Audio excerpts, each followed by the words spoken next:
입니다. 우리 베드로후서 1장 10절에서 18절까지 말씀입니다.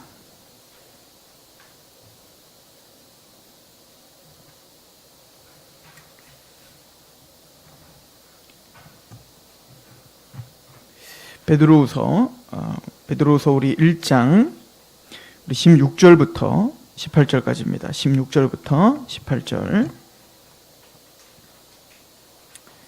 베드로후서 1장 16절에서 18절 우리 함께 봉독하도록 하겠습니다. 시작. 우리 주 예수 그리스도의 능력과 강림하심을 너희에게 알게 한 것이 교묘히 만든 이야기를 따른 것이 아니오. 우리는 그의 크신 위엄을 친히 본 자라. 지극히 큰 영광 중에서 이러한 소리가 그에게 나기를 이는 내 사랑하는 아들이요 내 기뻐하는 자라 하실 때에 그가 하나님 아버지께 존귀와 영광을 받으셨느니라. 이 소리는 우리가 그와 함께 거룩한 산에 있을 때에 하늘로부터 난 것들을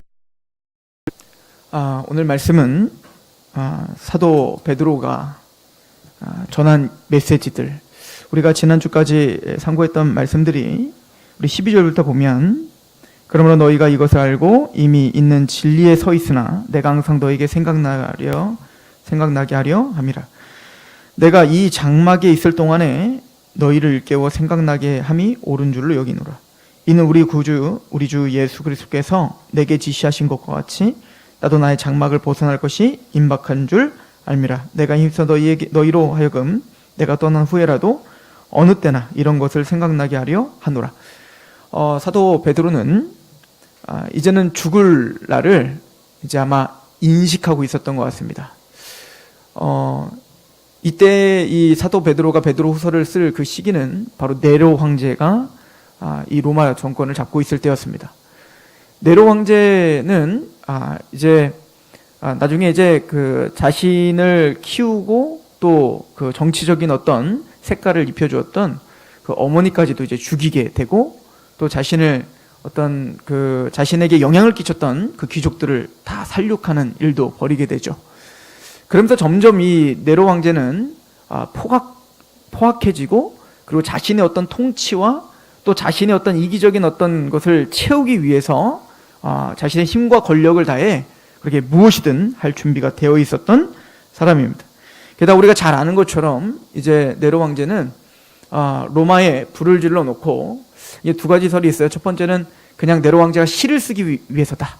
또 하나는 아마 궁궐을 옮기려고 하는데 그 새로운 터를 닦기 위해서 불을 지르고, 여하튼 이유 어찌됐든 불을 지르고 그거에 대한 민심이 흉흉해지니까 그 불을 지른 그 어떤 혼란의 원인을 자신이 아니라 바로 기독교인들이다 라고 지목을 해서 이런 대대적인 핍박이 시작될 겁니다. 그 핍박에 이제 순교를 당하는 사람들이 바로 베드로고 그리고 바울입니다. 그러니까 지금 이 시기는 이제는 사도 베드로가 예수님께서 요한복음에 얘기했듯 너는 지금은 너의 뜻대로 너의 가고 싶은 데를 다니지만 이제 마지막 때 이제는 너희가 가면 나중에는 남이 띠띠워 네가 타인의 손에 이끌려 다니게 될 거다. 이것은 순교자가 될 것임을 예수님께서는 이미 베드로에게 예언하셨죠. 그래서 베드로 사도는 14절에 이렇게 말하고 있었던 거예요. 이는 우리 주 예수 그리스도께서 내게 지시한 것과 같이, 그러니까 주님께서 나의 어떤 순교자 됨을 이야기하신 것 같이 나도 나의 장막을 벗을 날이 임박한 줄 안다 라고 표현하죠. 그러니까 사도 베드로는 지금 유언과 같은 글을 쓰고 있는 거예요. 이젠 나는 죽음 앞에 아마 순교자가 될 날이 이제 얼마 남지 않았다. 나는 이 육체의 장막을 떠날 것이다. 주님을 위해서 기꺼이 내 목숨을 내어 바친다. 사도 바울도 자신을 전제로 부어드렸다라고 이야기한 것처럼 베드로도 자신의 생명을, 자신의 피 한 방울까지도 다 하나님께 내어드리기를 이미 서원하고 각오하고 있었던 것 같고, 그리고 죽음 앞에서 사랑하는 그 교회에게 가장 중차대한 것을 생각나게 하고 깨닫게 되기를 원한다. 그리고 뭐라고 했죠? 이걸 반복적으로 설명해도 그거는 부족하다. 반복적으로 끊임없이 너희에게 설명해서 계속 생각나게 하고, 내가 지금 이 육체에 있을 동안에 나는 그것을 전하려고 이 땅에 왔고, 또 내가 이 장막을 떠나, 육체를 떠나 이제는 주님과 가까워졌을 때, 주님께로 내가 갈 때에 내가 없어도 너희에게 내가 가르쳐준 이것들이 계속 생각나게 되기를 원한다. 이것이 베드로후서를 쓴 목적이었던 거죠. 사도 베드로는 자신이 그렇게 목숨을 걸고 전하려고 했던 그 복음, 또 그 계시, 그 예수 그리스도에 대한 이야기가 교묘히 만든 이야기가 아니다라고 이야기하는 거예요. 내가 지금 내 목숨을 걸고 전하고 있는 이 복음은, 또 이 말씀은 교묘히 내가 만든 이야기가 아니야 라고 오늘 말씀을 시작하죠. 자, 이게 16절입니다. 우리 주 예수 그리스도의 능력과 강림하심을 너희에게 알게 한 것이 교묘히 만든 이야기를 따른 것이 아니오. 우리는 그의 크신 위엄을 친히 봤다. 근데 베드로는 나만 봤다가 아니라 우리는 그의 크신 위엄을 친히 봤다. 이 우리는 누굴까요? 제자들을 가리키겠죠. 사도들을 가리켜 이야기하고 있는 것입니다. 우리의 신앙의 터는 바로 이 베드로와 같은 사도들의 터 위에 세우심을 입어야 된다고 성경은 반복적으로 설명을 합니다. 그 대표적인 말씀이 마태복음 16장 18절이에요. 우리가 잘 알듯이 예수님께 베드로가 신앙 고백을 드리는 장면이거든요. 예수님을 세례 요한이라고도 부르고 엘리야라고도 부르고 또 선지자라고도 부릅니다. 그래? 그러면 너는 나를 누구라고 하느냐?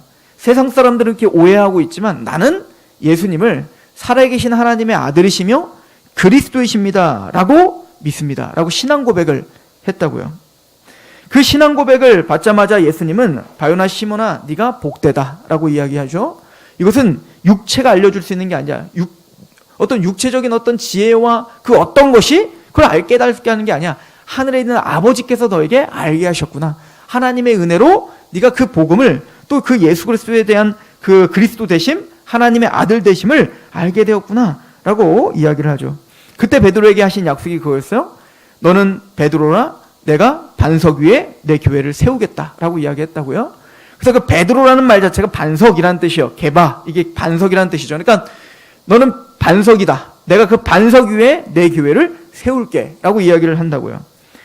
즉 예수님께서는 베드로의 위에 교회를 세우겠다라고 말씀을 하셨어요. 그러나 그것은 베드로의 인격을 가리켜 이야기하는 것이 아니죠.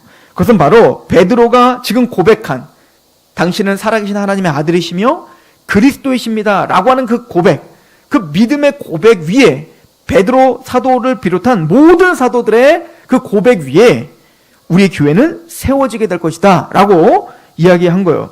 이것은 단순히 또 베드로에게만 이야기한 게 아닙니다. 베드로를 대표로 하여 모든 사도들을 가리켜 이야기하는 것이죠. 그러니까 마태복음 16장을 기준으로 카톨릭이 베드로는 그래서 교회의 반석이고 그 어떤 것보다 베드로의 권위가 가장 높은데 베드로는 일대 교황이고, 그래서 지금 베드로의 후예들은 바로 교황들이기 때문에 성경과 어떤 무엇보다도 교황의 말이 우리 교회의 반석이다 라고 말하고 있는 이 카톨릭의 이 주장은 여전히 이단인 거예요. 우리가 받아들일 수 없는 주장입니다. 그래서 왜 그런가 하면 우리 에베소서 2장을 한번 가보시죠. 이것은 단순히 베드로만 반석이 아니에요. 베드로를 비롯한 모든 사도들이 반석이다 라고 이야기를 한다고요. 에베소서 2장 20절입니다.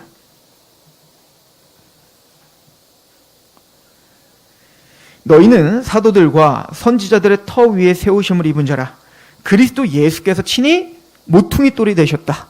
그러니까 우리 교회를 가리켜 이야기하는 거예요. 너희는, 즉 하나님의 복음을 믿어 구원받은 너희들, 즉 너희들은 사도들과 선지자들의 터 위에 세우심을 입었다는 겁니다. 그러니까 베드로만 터가 아니라 그 베드로를 비롯한 모든 사도들이 뭐라고요? 터라니까요. 그러면 왜 그들이 터죠? 우리가 성경을 조금만 알면 우리 믿음에, 우리 교회에, 우리 성도들의 터는, 유일한 터는 오직 누구밖에 없어요. 예수님밖에 없다고요. 그래서 고린도후서 12장 12절은 이렇게 말합니다. 우리 그 고린도전서 3장을 좀 보세요. 고린도전서 3장.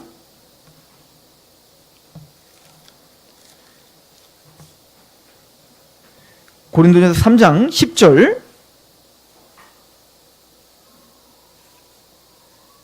자, 9절부터 보겠습니다. 우리는 하나님의 동역자들이요 너희는 하나님의 밭이요 하나님의 집이라. 뭐가요? 성도들, 구원받은 하나님의 백성들, 교회가 바로 하나님의 집이고 하나님의 동역자라는 거예요. 10절, 내게 주신 하나님의 은혜를 따라 내가 지혜로운 건축자와 같이 터를 닦아두매 다른 이가 그 위에 세우나 그러나 각각 어떻게 그 위에 세울까를 조심할지니라. 이 닦아둔 것 외에 능히 다른 터를 닦아둘 자가 없으니 이 터는 곧 예수 그리스도라. 우리 믿음의 터, 우리 신앙의 터, 교회의 터, 반석은 오직 누구밖에 없어요? 예수님이라고요. 그런데 왜 사도와 선지자들이 터가 되고 왜 베드로가 반석이 되는 거죠? 베드로와 사도들과 선지자들이 터가 아니라 그들이 행한 게, 지금 사도 바울이 뭐라고 하죠? 내가 교회인 너희, 하나님의 집이요 하나님의 동역자인 너희들에게 행한 게 뭐라고 이야기를 합니까? 내게 주신 하나님의 은혜를 따라 내가 지혜로운 건축자와 같이 터를 닦아뒀다. 그러니까 사도들의 인격 자체가 터가 아니라 사도들의 사명이 뭐냐면 교회가 세워질 수 있도록 그 터를 닦는 거예요. 근데 그 터는 누구라고요? 바로 예수 그리스도라고 하는 반석, 예수라고 하는 터를 닦아주는 자가 누구예요? 바로 사도와 선지자들이다 라고 이야기를 하고 있는 겁니다. 이 얘기는 뭐냐면 이 사도들은 다른 걸 전파하는 게 아니라 바로 우리의 반석이며 터이신 예수 그리스도를 증거하시고 또 그 예수 그리스도를 우리 마음에 깔고 믿게 하는 작업을 하는 게, 그래서 그 예수님을 전하기 위해서 성경을 기록할 수 있는 권세가 주어졌던 사람들이 누구였어요? 바로 사도인 거예요. 그러니까 사도는 반복되는 게 아닌 거예요. 사도는 기초공사인 겁니다. 기초공사. 그러니까 기초 터를 닦아주면 그걸로 끝이에요. 사도들 외에는 능히 다른 터를 닦아줄 자가 없는 겁니다. 그러니까 사도들은 그 예수 그리스도가 누구이신지, 왜 우리는 예수님을 믿어야 되는지를 터를 닦아두는 자예요. 사도는 끝났습니다. 사도 요한이 이제는 순교를 당함으로 이제는 사도는 끝난 거예요. 이미 예수 그리스도에 대한 그 계신 이 성경은, 신약은 사도 요한의 요한계시록으로 마쳤습니다. 그리고 사도 요한이 마치면서 뭐라고 하죠? 가감하지 말라라고 말합니다. 내가 전한 이 계시 외에 다른 것을 더하거나 빼지 말라라고 선포를 한 것이죠. 즉 우리는 이 사도는 반복되는 것이 아니라 바로 예수 그리스도의 터를 닦아두는 유일무이한 존재들이었다는 것입니다. 사도들이 되는 자격 조건이 있습니다. 이게 사도행전 1장에 나오는데요. 첫 번째 자격 조건은 사도행전 1장 21절부터 22절에 이제 유다가 죽고, 그리고 난 다음에 12사도 제자들을 이제 채우려고 하지 않습니까? 그때 마띠아를 뽑아요. 제비뽑기로. 그러면서 그때 사도로 뽑는 그 후보가 될 수 있는 사람은 뭐였냐면 바로 예수 그리스도께서 공생의 기간 동안 같이 다닌 자여야 돼요.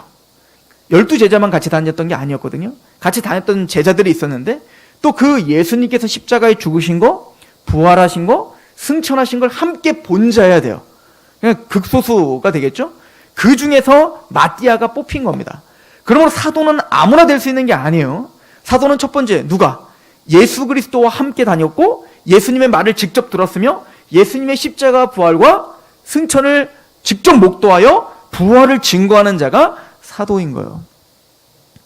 그러면 사도 바울은 어떻게 된 겁니까? 같이 안 따라다니는데 사도 바울은 이방인을 위한 사도로서 특별하게 준비하시기 위해서 사도 바울은 예수님께서 부활하신 이후에 부활하신 그 몸으로 직접 나타나셔서 사도 바울을 직접 택하시고 세우셨다라고 이야기를 하고 있죠. 두 번째는 사도가 될 수 있는 자격은 주님께서 직접 택하시는 겁니다. 내가 어떤 자격이 된다고 나 사도할게요 라고 할 수 있는 것이 아니에요. 그래서 마가복음 4장에 보면 제자들을 택하는 걸 보면 예수님께서 자기가 원하는 자를 부르시니 나온지라 라고 말해요. 그러니까 내가 사도를 하고 싶다고 되는 게 아니라 주님께서 직접 택하신 자가 사도가 되는 겁니다. 또 세 번째 특징은 바로 표적과 기사와 큰 권능을 행했습니다. 고린도후서 12장 12절에 보면 사도 바울이 이렇게 말합니다. 내가 사도의 표가 된 것은 내가 너희 가운데서 모든 참음과 표적과 기사와 능력을 행한 것이라. 그러니까 사도들이 오늘날에는 많이 일어나지 않는 그런 능력의 표적과 기사를 일으켰던 것은 그들이 사도라고 하는 것을 증명해 주시기 위한, 권세를 실어주시기 위한 하나님의 표적과 기사였음을 설명하고 있는 겁니다. 그러므로 사도됨은 반복되는 것이 아니라 유일무이한 독특한 1세기 때 그 사도 요한으로 끝으로 이제는 더 이상 없는 직분이 바로 사도 직분인 거예요. 그래서 오늘날에 사도가 있다라고 하는 집단들이 있죠. 그 사람들 우리 신사도 운동이라고 하고 그 사람들 이단 정죄한 겁니다. 또 이 사도들은 바로 성령님과 함께 증거하는 사람들이었습니다. 그죠? 그래서 모든 성경은 사사로이 풀 것이 아니라 하나님의 감동하심에 입은 사람들이 기록했다라고 이야기를 하는데, 이것이 단지 구약뿐만 아니라 신약 또한 그렇게 성령님에 의해서 쓰여졌음을 이야기합니다. 이게 에베소 3장에 있어요. 에베소 3장 1절부터 보면 사도 바울이 말해요. 내가 너에게 전한 계시를, 내가 너에게 기록한 기록들을 보면 하나님께서 나에게 계시로 기록하게 됨을 너희가 알게 될 거야. 내가 성령님을 통해서 기록했다는 걸 너희가 알게 될 거야. 이걸 우리 성령의 조명하심이라고 하는데요. 우리는 성경을 볼 때, 사도 바울의 글을 볼 때, 우리가 성령님의 감동하심에 쓰여진 이 성경이, 그 성경을 볼 때 성령님이 마음을 열어주셔서 그 말씀이 하나님께로 왔음을 믿어지게 하시는 역사가 일어납니다. 그죠? 그래서 지금 사도들은 죽었지만 지금까지도 살아계시는 성령님이 우리 안에서 증거해 주시는 거예요. 이게 확실한 증거고 예수 그리스도의 이 복음이 사실이야 라고 선포하고 있는 것이죠. 그래서 쉽게 한번 생각해 보세요. 여러분들은 부활의 증인들이죠. 우리는 예수 그리스도의 증인이라고요. 계시록도 보면 우리 보고 교회를 증인이라고 하지 않습니까? 증인의 조건이 있어요. 뭐죠? 직접 본 사람이어야 되는 거예요. 예수님의 십자가 부활을 증거하는 자들이라고요. 그럼 우리는 직접 봤어야 돼요. 보셨습니까? 그걸 직접 본 사람들은 누구밖에 없죠? 사도들과 그 시대에 살았던 사람들이라고요. 사도들 또한 다 죽었단 말입니다. 근데 그들은 자신이 직접 보고 들은 것을 성령님의 감동하심에 기록했다고요. 그리고 우리가 이 말씀을 볼 때 지금도 살아계시는 성령님이 그 말씀을 들고 우리 안에 증거하신다고요. 그래서 우리는 성령으로 말미암지 않고는 예수를 주라 시인할 수 없습니다. 성령님이 우리 안에 역사하시지 않고는 우린 예수를 고백할 수가 없다고요. 그래서 이제부터 우리가 선포하는 이 증언은 내가 증언하는 게 아니라 우리 안에 계시는 성령님이 증언하시는 거예요. 그래서 우리는 증인인 거예요. 사도 베드로는 우리는 사도들은 너희들에게 전파한 것을 꾸미거나 교묘히 만든 것이 아니야 라고 하는 것을 이렇게 설명을 합니다. 우리 오늘 본문 베드로후서 1장 11절을 한번 보시겠습니까? 베드로후서 1장 11절, 자 16절. 우리 주 예수 그리스도의 능력과 강림하심을 너희에게 알게 한 것이 교묘히 만든 이야기를 따른 것이 아니요 우리는 그의 크신 위엄을 친히 봤다 이렇게 표현합니다. 그리고 사도 베드로가 강조하고 있는 그 친히 본 거, 3년 반 동안 얼마나 많은 걸 많이 봤겠어요. 오병이어 기적도 봤죠. 병든 자를 고치는 것도 봤죠. 산상수훈의 예수님의 그 주옥 같은 말씀도 다 들었죠. 십자가 부활 사건 다 봤단 말입니다. 근데 베드로가 지금 강조하고 있는 게 뭐냐면 변화산 사건이에요. 변화산에서 예수님이 변화되었던 그 모습, 그죠? 요한과 야고보와 셋이서 같이 올라가서 변화산에서 예수님이 변화된 그때에 엘리야와 모세까지도 함께 보고 함께 변화되어 있는 모습을, 그래서 초막색 씻고 여기서 살지요 라고 했던 그 장면을 베드로는 아마 평생 그걸 기억했던 것 같아요. 이것이 베드로의 속에 굉장히 크게 남아있었던 것 같습니다. 왜 이게 남아있었을까요? 왜 베드로는 유언과 같은 이 글을 쓰면서 내가 이 전한 것을 너희가 항상 생각나길 원해. 그리고 내가 너에게 전한 말씀은 교묘히 만든 이야기가 아니야. 나는 친히 봤다고 라고 하면서 제일 강조한 게 뭐예요? 변화산에서 예수님이 변화된 사건을 지금 말하고 있단 말입니다. 17절. 지극히 큰 영광 중에서 이러한 소리가 그에게 나기를 이는 내 사랑하는 아들이요 내 기뻐하는 자라 하실 때에 그가 하나님 아버지께 존귀와 영광을 받으셨느니라. 이는 내 사랑하는 아들이요 내 기뻐하는 자라. 이 하나님의 직접적인 음성이 이때만 들린 게 아니죠. 예수님이 세례를 받으실 때도 직접적인 음성이 들렸었죠. 근데 아마 이때는 제자들이 들은 제자도 있고 못 들은 제자도 있었을 거예요. 근데 이 베드로는 변화산상에서 하나님께서 하늘이 열리고 직접 음성으로 이는 내 사랑하는 아들이요 내 기뻐하는 자라 라고 하신 말씀이 직접 들렸다고요. 여러분들 우리 요즘에 출애굽기 강의를 하고 있죠? 오후 예배 때. 요즘에 모세가 시내산에 가서 하나님 앞에 언약책을 받으러 시내산에 올라간 장면을 이번 주에 봤었어요. 그 장면을 한번 잘 생각해 보세요. 그 모세가 이스라엘 백성들을 다 대동하고 이제 70 장로들과 그리고 이제 여호수아와 제사장들을 데리고 이제는 그 시내산까지 왔습니다. 그런데 거기서 모든 70문도들이 다 올라갈 수가 없어요. 70 장로가 다 올라갈 수 없고 하나님은 모세만 올라와라 라고 이야기합니다. 그때 뭐라고 하냐면 엿새 후에 모세가 시내산으로 올라갔다라고 표현하고 있어요. 올라갔을 때 뭐라고 하죠? 구름이 가득하고 구름 안으로 누가 올라갔어요? 모세가 올라갔습니다. 올라가서 언약책을 받아오는 장면을 이야기하고 있죠. 이 변화산상 사건은 바로 모세가 그 시내산에 올라가는 그 장면을 그대로 재현하고 있는 듯한 모습이에요. 이 거룩한 산이 어딘지는 잘 모릅니다. 그게 어딘지 모르지만 여기 보면 굳이 이 말을 쓰죠. 베드로후서에 보면 우리 1장 17절을 다시 한번 보세요. 즉이 큰 영광 중에 이러한 소리가 그에게 나기를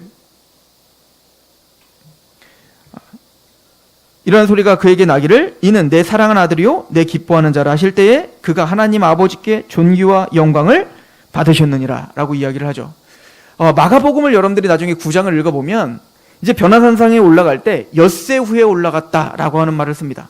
이 사건이 어떤 사건이냐면 마태복음 16장에 보면 너는 날 누구라고 하느냐 라고 할 때 베드로가 당신은 살아계신 하나님의 아들이시고 당신은 그리스도이십니다 라는 고백을 해요. 그때 예수님께서 뭐라고 하냐면 맞다, 내가 잘 알고 있구나. 그리고는 그 고백의 내용이 무엇인지 설명을 해주죠. 그 설명이 바로 십자가에 대한 설명이에요. 내가 고난을 당할 것이고 내가 죽임을 당할 거다. 그런데 내가 3일 만에 다시 부활할 거야. 근데 제자들은 이게 무슨 내용인지 전혀 이해를 못해요. 그죠? 그랬더니 잘 아는 베드로가 뭐라고 하죠? 그런 말 하지 마세요. 이 사람들이 다 배신해도 난 절대 주님을 떠나지 않고 내가 주님을 지키겠습니다 라고 했다고요. 근데 예수님이 뭐라고 합니까? 사탄아 물러가라. 네가 하나님의 일을 생각하지 않고 사람의 일을 생각하는구나. 그러니까 네가 그리스도 하나님의 아들이라는 신앙 고백은 했지만 그 내용이 전혀 하나님의 것이 아니라 사람의 것이구나 라고 하는 거죠. 그러니까 하나님이 이 땅에 메시아를 보내신 목적이 있는데 그 목적과는 다른 자기만의 목적을 가지고 예수님을 따라다니고 있는 자구나 라고 이야기하고 있었던 거예요. 그 이야기를 한 다음에 예수님이 무슨 얘기를 하냐면 여기 있는 사람들 중에 하나님의 나라가 권능으로 임하는 것을 보는 자가 있을 것이다 라고 말씀을 하세요. 그리고 그 말씀한 엿새 후에 이 변화산상 사건이 일어나는 것입니다. 그래서 이 엿새 후라고 하는 말을 강조해서 이 마가도 이야기하고 있었단 말이에요.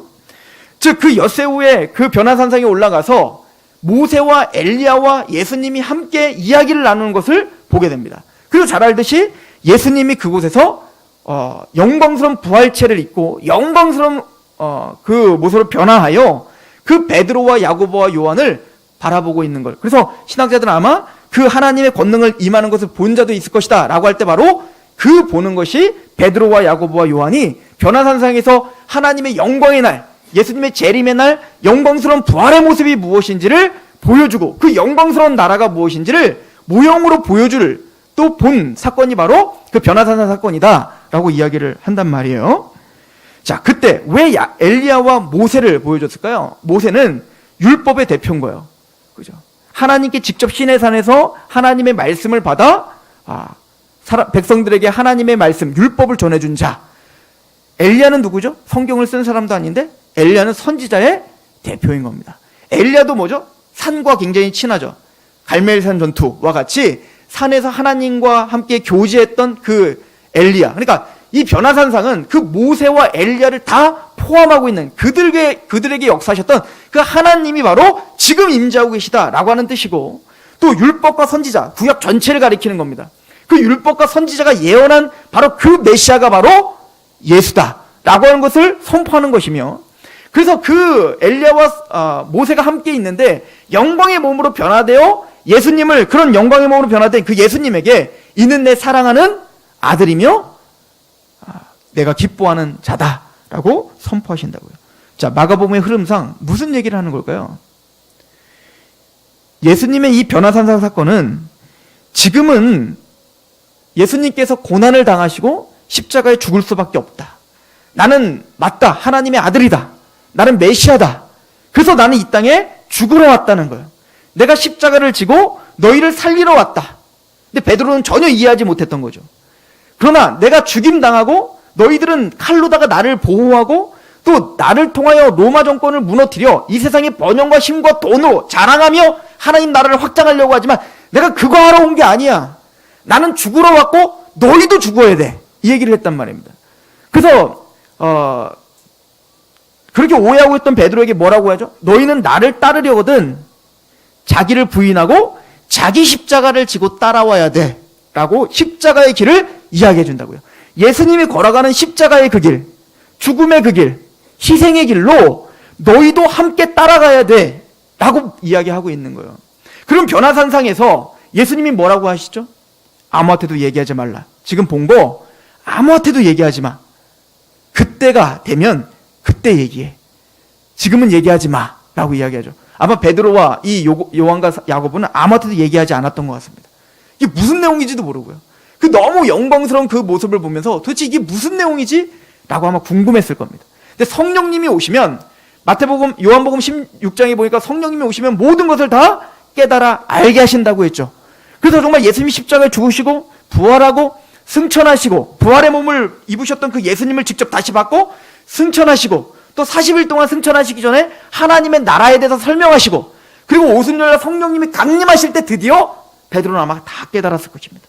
그게 무슨 의미인지, 나를 보고 자기를 부인하고 자기 십자가를 지고 따라오라는 말이 무엇인지, 또 왜 예수님은 십자가에 죽으셔서 그 십자가의 길밖에 우리의 죄를 사해 줄 수밖에 없는지, 또 그 왜 예수님만이 우리의 신앙의 반석이며 교회의 반석이신지 모든 것을 이제 성령님을 통해서 다 알게 됐을 거라고요. 그리고 오늘 기록하고 있는 거예요. 변화산상에서 그 영광스러우심은 우리가 맞이할 결론이다는 거예요. 예수님이 변화산상에 보여준 그 하나님의 나라, 그 영광스러운 그 부활의 영광, 그것은 엘리야와 모세, 즉 구약의 성도들을 대표하는 그들만이 그런 영광에 참여하는 게 아니라 나는 그 예수님께서 사랑하는 하나님의 아들이시며 메시아이시며 또 그분이 하나님이 기뻐하시는 자라는 그 음성을 직접 들었고 그분이 직접 영광스럽게 변화되는 걸 내가 직접 보았다. 그 예수님이 나에게 가르쳐 주었던 그 십자가, 나는 십자가를 지고 죽어야 돼. 그리고 3일 만에 내가 부활해야 돼. 그리고 승천하시면서 내가 다시 오리라. 그리고 하나님 나라가 무엇인지 그 모든 걸 직접 들었다고요. 베드로는 알았던 겁니다. 내가 지금 걷고 걸어야 될 이 세상은 평안을 추구하는 세상이 아니라 예수님이 걸었던 그 십자가의 죽음의 길을 따라 사는 삶이어야 돼. 나의 유익을 구하는 게 아니라 남을 유익을 구하면서 십자가의 복음 앞에 복음을 전하기 위해서 내 목숨을 내어던지는 그런 십자가의 길은 넓은 길이 아니라 좁은 길을 걷는 그 길이 참된 성도의 길이야. 예수님이 자기를 부인하고 자기 십자가를 지고 따라오라 라고 말씀하신 것처럼 나도 내 십자가를 지고 따라가는 길을 걸어야 돼. 그래서 포기하고 희생하고 죽어야 돼. 그런데 이것이 결론이 아니라 그 십자가 길 마지막에는 영광스러운 변화산상이 있었던 것처럼 그렇게 영광스러운 부활과 승천과 하나님 우편에 계시는 그 하나님의 영광이 있었던 것처럼 우리의 결론도 그거야. 베드로는 그걸 너무나 잘 알고 있었던 겁니다. 내가 지금 너희에게 전하는 이 복음은, 내가 전하는 이 말씀은 교묘히 만든 이야기가 아니야. 내가 직접 봤다. 내가 직접 들었다. 그리고 그게 얼마나 영광스러운 나라인지, 또 그 부활의 영광이 얼마나 큰지 나는 직접 목도했다. 베드로전서 1장에는 이렇게 설명하고 있습니다. 한번 가보시겠어요? 베드로전서 1장 6절입니다. 우리 5절부터 볼까요? 너희는 말세에 나타내기로 예비하신 구원을 얻기 위하여. 이게 뭐죠? 베드로가 본 거예요. 말세에 나타날 구원의 영광. 이게 뭐죠? 예수님의 재림 때 마침내 구원받은 성도들이 누릴 그 영광스러움, 구원의 완성, 그 말세에 나타내기로 예비하신 구원을 얻기 위하여 믿음으로 말미암아 하나님의 능력으로 보호하심을 받았느니라. 그러므로 너희가 이제 여러 가지 시험으로 말미암아 잠깐 근신하게 되지 않을 수는 없으나 오히려 크게 기뻐하는도다. 맞아요. 우리가 살아가는 세상은 시험이 많습니다. 우리가 살아가는 세상은 그 영광스러운, 그 변화산성에 봤던 그 영광스러움이, 또 그 기쁨과 그 환호성과 그 환상이 우리에게 있지 않습니다. 베드로도 그 영광스러움을 봤지만 그들은 거기서 평생 살면 안 돼요. 초가집을 여기서 짓고 여기서 평생 살았으면 좋겠습니다. 아니야. 내려가야 되는 겁니다. 여전히 문제가 있고, 여전히 고통이 있고, 여전히 슬픔이 있고, 여전히 시험이 있는 그 내 직장, 내 가정, 내 그곳으로 내려가는 것이 이 사도 베드로의 사명이었던 거예요. 그런데 이 모든 것을 깨닫고 십자가의 의미, 또 예수님의 부활하신 것, 승천하신 것, 그 마침내 재림하셔서 구원받아 하나님 백성들에게 올 그 영광을 이제는 밝히 드러내고 알게 된 이후에, 맞아, 우리가 시험을 당해 시험으로 말미암아 잠깐 근심하게 되지 않을 수는 없으나 오히려 크게 기뻐해.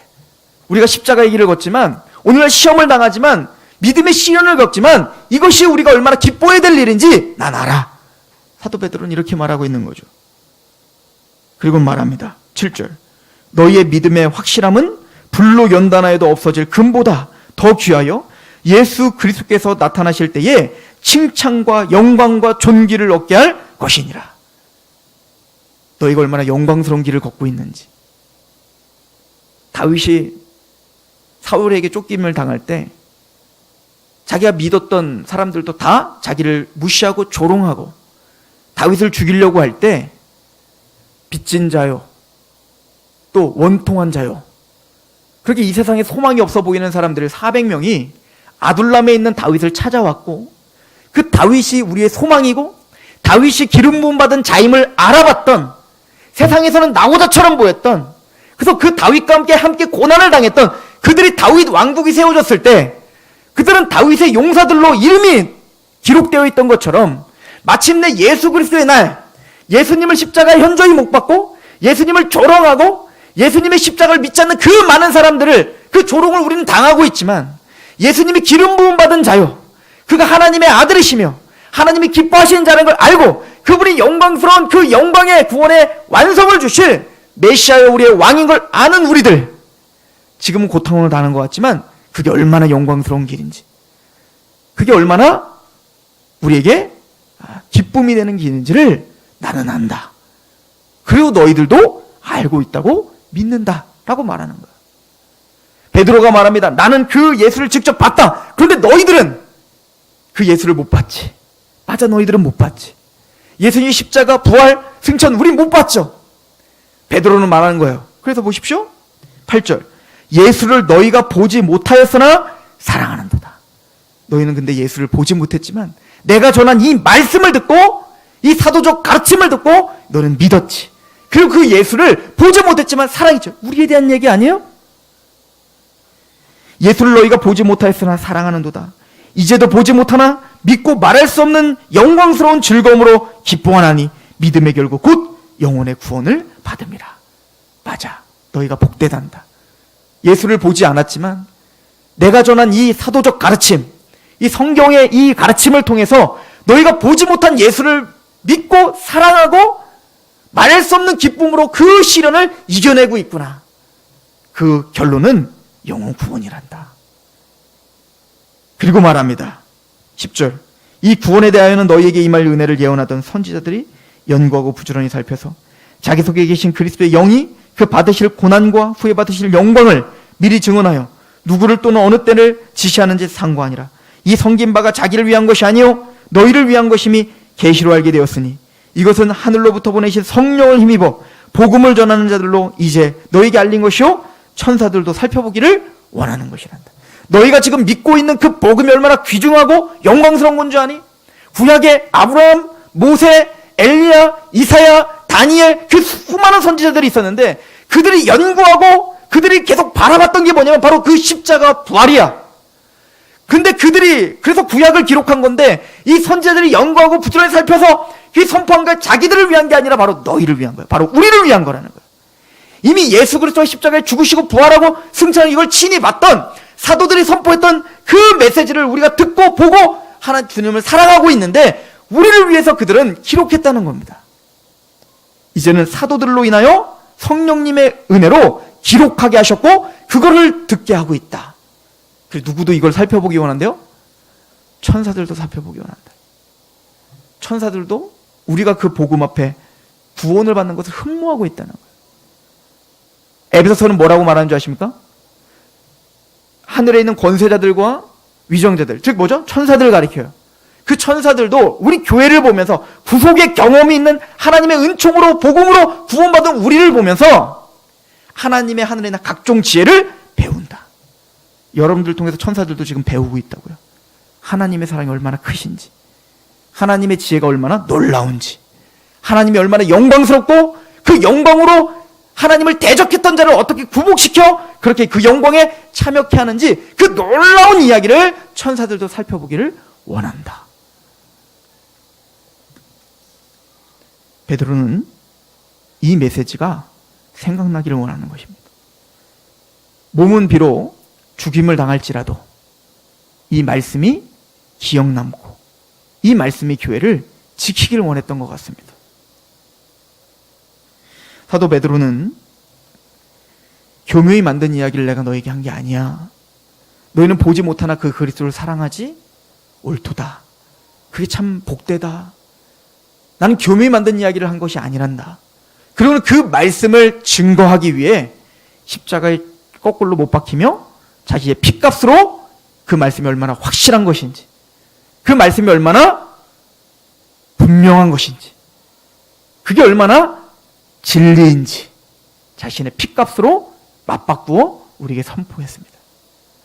이건 베드로뿐만 아니라 12사도 모두가 다 순교자의 피를 흘리며 자신이 직접 보았던 예수 그리스도의 그 영광스러운 그 십자가 부활 사건을 기록했고 순교를 당했죠. 사도들만 그랬던 게 아니라 예수님의 십자가를 직접 보았던 초대교회 사람들이 다 죽음으로 예수님의 이 복음, 사도들의 이 증거가 사실임을 증거했죠. 히브리서 11장은 우리에게 이렇게 설명합니다. 히브리서 11장 34절, 불의의 세력을 멸하기도 하며 칼날을 피하기도 하며 연약한 가운데 강하게 되기도 하며 전쟁에 용감하게 되어 이방 사람들의 진을 물리치기도 하며 여자들은 자기의 죽은 자들을 부활로 받아들이기도 하며 또 어떤 이들은 더 좋은 부활을 얻고자 하여 심한 고문을 받되 구차히 풀려나기를 원하지 아니하였으며 또 어떤 이들은 조롱과 채찍질뿐 아니라 결박과 옥에 갇히는 시련도 받았으며 돌로 치는 것과 톱으로 켜는 것과 시험과 칼로 죽임을 당하고 양과 염소의 가죽을 입고 유리하여 궁핍과 환난과 학대를 받았으니 이런 사람은 세상이 감당하지 못하느니라. 그들이 광야와 산과 동굴과 토굴에 유리하였느니라. 이 사람들은 다 믿음으로 말미암아 증거를 받았으나 약속된 것을 받지 못하였으니 이는 하나님이 우리를 위하여 더 좋은 것을 예비하셨은즉 우리가 아니면 그들로 온전함을 이루지 못하게 하려 하심이라. 구약의 선지자들에 대한 구약의 사람들을 지금 이야기하고 있는 거예요. 구약의 사람들도요, 모세, 아브라함, 믿음의 선진들을 쭉 읽고 그 우리가 알고 있는 유명한 그 믿음의 사람들만 그렇게 살았던 게 아니라 이름 모를 많은 하나님의 그 약속을 바라봄으로 그 십자가 부활을 바라봄으로 그렇게 자신의 생명을 아낌없이 내어던졌던 수없이 많은 이름 없는 사람들이 있는데 그들도 우리가 직접 봤던 그 예수님의 부활과 그 십자가를 갈망하는 마음으로 그렇게 했다면 우리는 어떻겠는가? 지금 히브리서 기자는 우리에게 그렇게 이야기하고 있는 것입니다. 베드로는 자신의 기록뿐만 아니라 모든 사도들의 기록은 교묘히 만든 이야기를 하지 않았다는 겁니다. 여러분들 왜 사도들이 이 기록을 남겼을까요? 이게 요한일서의 이야기인 거예요. 우리 요한일서 강의를 통해서 이미 자세하게 설명을 들었지 않습니까? 요한일서 한번 1장을 가보세요. 사도 요한도 똑같은 얘기를 해요. 태초부터 있는 생명의 말씀에 관하여는 우리가 들은 바요, 눈으로 본 바요, 자세히 보고 우리 손으로 만진 바라. 사도 요한도 그 태초부터 계시던 말씀, 즉 예수님을 직접 봤어요. 들었어요. 이 생명이 나타나신 바든지라 이 영원한 생명을 우리가 보았고 증언하여 너에게 전하노니 이는 아버지와 함께 계시다가 우리에게 나타나신 바 된 이시니라.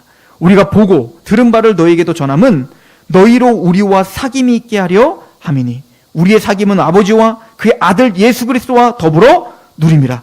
우리가 이것을 쓰면 우리의 기쁨이 충만하게 하려 함이라. 사귐, 코이노니아, 교제. 이 교제가 뭐죠? 하나님과 아들 안에서 누리는 교제입니다. 이 영광스러운 복음, 사도 바울과 요한과 베드로가 감격했던 그 복음을 왜 전해주고 있죠? 왜 말씀을 우리에게 선포하고 있죠? 사도 베드로가 그 변화산상에서 하나님 그냥 여기서 살았으면 좋겠습니다. 세상 아무것도 필요 없습니다. 그냥 그 영광스러운 가운데 같이 참여했으면 좋겠습니다. 그랬던 그 감격. 바울이 3층전까지 바라봤던, 그래서 그 하나님 나라를 보고 그 나라를 위해서 또 십자가를 위해서 자신의 목숨을 내어바쳤던 그 감격. 그래서 로마로 악송되어 가면서 헤롯 앞에서 모든 사람이 나와 같이 되기를 원하노라. 이렇게 감옥에 갇힌 거 빼놓고는 다 나와 같이 되기를 원하노라. 나와 같이 그 십자가에 미치고 그 십자가 때문에 영광스럽게 자신의 무엇보다 우선순위를 예수님께 내어드리는 그 인생. 이건 어떤 부름받은 사도들만 그렇게 사는 게 아니라 사도들이 가졌던 그 감격과 그 믿음이 사도들의 기록을 보고 예수를 보지 못하였으나 사랑하는 모든 사람들에게 똑같은 사귐, 똑같은 교제가 있기를 원하노라. 이것이 사도 베드로가 또 요한이, 바울이 성경을 기록한 목적입니다. 그리고 그때만이 누릴 수 있는 기쁨이 충만하게 하려 하십니다. 우리는 성경 앞에 섰을 때 이 사도들의 간절한 마음을 이해하며 보셔야 됩니다. 사도들이 왜 자신의 피값으로, 또 예수 그리스도의 피값으로 우리는 쉽게 복음을 듣고 있고 말씀을 지금 듣고 있죠. 그런데 이 복음이 우리에게 전파될 때 얼마나 수많은 순교자들이 피를 흘려 우리에게 왔는지를, 얼마나 값진 복음인 줄을 우리는 알고 바라봐야 되는 것입니다. 요한계시록 6장에 그 고난의 7인이 떼어지는 걸 보면서 의인들이 이렇게 고백을 하죠. 어느 때까지 이 의인들의 피값을 갚아주지 않으려고 합니까? 어느 때까지 의인들이 이렇게 고통을 당하는 것을 냅두려고 하십니까? 그때 하나님이 말씀하십니다. 너희들은 잠깐 쉬어라. 이미 이 땅에서 복음을 전하고 순교당한 사람들입니다. 좀 이 베드로와 같은 순교당한 하나님의 백성들이겠죠. 너희들은 쉬어라. 아직 그 순교의 피가 차지 않았다는 거예요. 우리는 또 우리가 오늘날 지고 걸어가야 될 십자가가 있는 겁니다. 베드로는 그 교제가 우리에게 있길 원하는 거예요. 또 그것이 얼마나 복된 길이고 영광스러운 길인지를 알게 하려 하는 것입니다. 그래서 베드로서 3장에 가면 재림에 대한 얘기를 하는 겁니다. 이 세상에 재림이 없다고 하는 거짓 선생들이 있다. 또 십자가와 부활을 거짓이라고 말하고 있는, 교묘히 만든 이야기라고 너희들을 속이고 있는 자들이 있다. 아니야. 이게 사실이야. 너희들에게 그 영광스러운 결말이 주어졌으니 예수님과 함께 십자가의 길을 걷는 것이 합당하단다. 이것이 베드로후서가 우리에게 이야기해 주는 메시지입니다. 기도하겠습니다. 예수 그리스도의 그 크신 위엄을 친히 본 사도들이 자신의 생명을 내어 바치며 그의 목숨을 다해 기록하고 전파했음을 우리는 상고했습니다. 우리는 너무나 편하게 말씀을 읽고 있고 너무나 편하게 인쇄된 말씀을 묵상하며 내 지식을 쌓고 그것으로 만족하고 있는지를 모르겠습니다. 또 때로는 전해줄 사람이 있고 또 들을 수 있는 시간이 있고 또 건강한 육체가 있지만 우리는 다른 것에 바빠 그 십자가의 그 은혜를 묵상하고 그 십자가를 우선순위로 여기는 것을 계속 뒤로 미루고 있는지도 모르겠습니다. 하나님이여, 이 사도 바울이 전파했던 그 심정을 우리가 이해하게 하시옵소서. 예수님이 십자가에 올라가시기 전 골고다에서 땀방울이 핏방울이 되도록 고뇌하시고 고통당하시며 십자가에 마침내 죽기까지 복종하셨던 그 하나님의 희생을 우리는 생각하게 하시옵소서.